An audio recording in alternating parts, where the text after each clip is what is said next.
Ever wondered what happens to your body when you drink coffee? The world of coffee is a vast and intriguing one, steeped in centuries of tradition and culture. From the coffee houses of the Ottoman Empire to the bustling cafes of modern cities worldwide, coffee has been a beloved beverage, a conversation starter, and for many of us, a morning essential. But beyond its rich aroma and invigorating taste, what's really happening inside our bodies when we sip on that steaming cup of joe? What magic does this dark elixir weave that keeps us coming back for more? Today, we're going to explore this fascinating topic.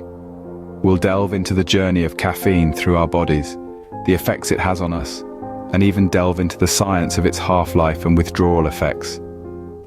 So, grab your favorite brew, sit back and relax. Stay tuned as we dive into the science behind how coffee affects your body.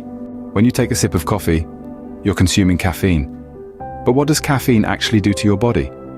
Well, to answer that, let's follow caffeine on its journey. Imagine caffeine as a tiny explorer, setting off on a grand adventure through the human body. As soon as you take a sip of your coffee, our little explorer starts its voyage.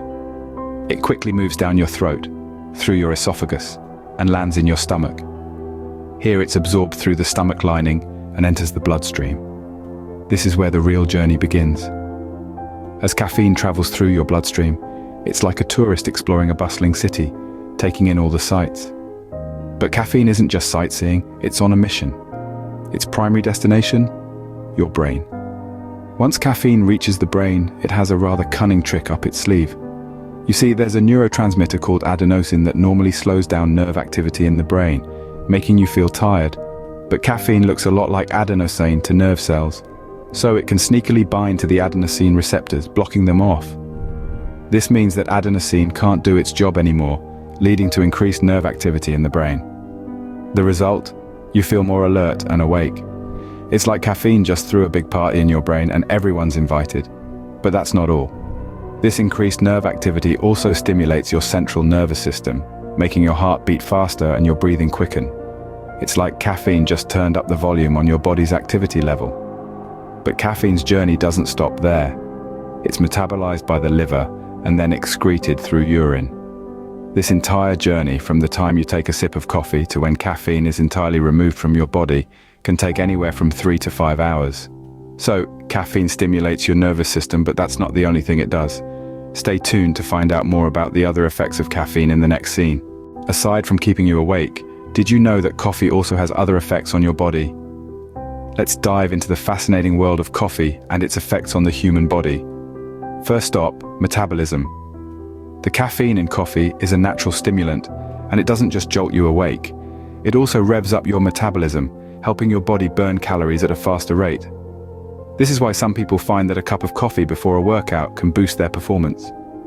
Speaking of performance, let's move on to the physical effects of coffee. Caffeine stimulates the release of adrenaline, the fight-or-flight hormone, which prepares your body for physical exertion.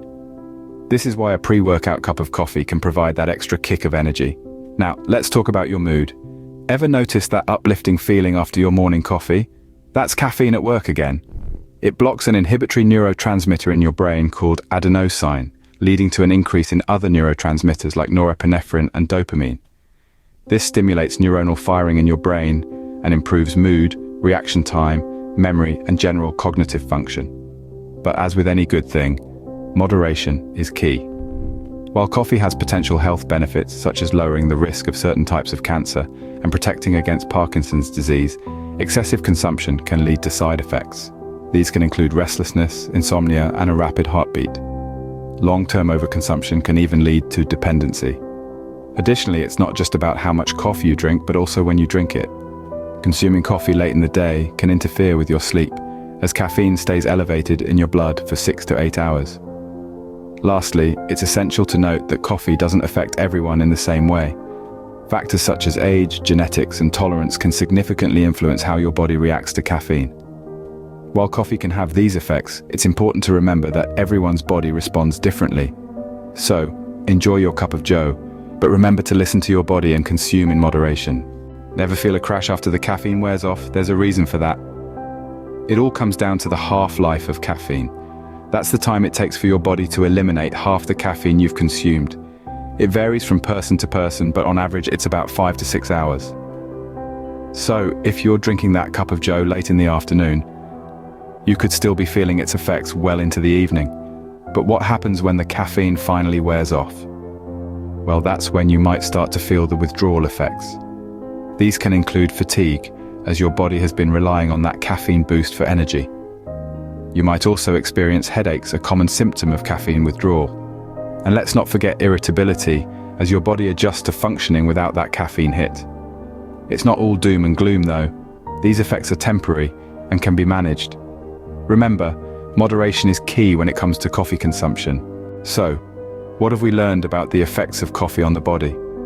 We've embarked on an exciting journey, discovering the passage of caffeine through our system. We've learned that once consumed, this potent compound travels to the brain, where it blocks adenosine receptors, giving us that much-loved energy boost. We've also delved into the multifaceted effects of coffee on the body, from enhancing physical performance and mental alertness to potentially reducing the risk of certain diseases. Coffee certainly has more to it than meets the eye. And let's not forget about the concept of its half-life. The time it takes for the body to eliminate half of the caffeine varies greatly among individuals, which explains why some of us might feel jittery hours after that late afternoon cup. In conclusion, coffee and its star player, caffeine, have profound impacts on our bodies, and it's no ordinary beverage. The next time you enjoy a cup of coffee, you'll know exactly what's happening inside your body. Cheers to that!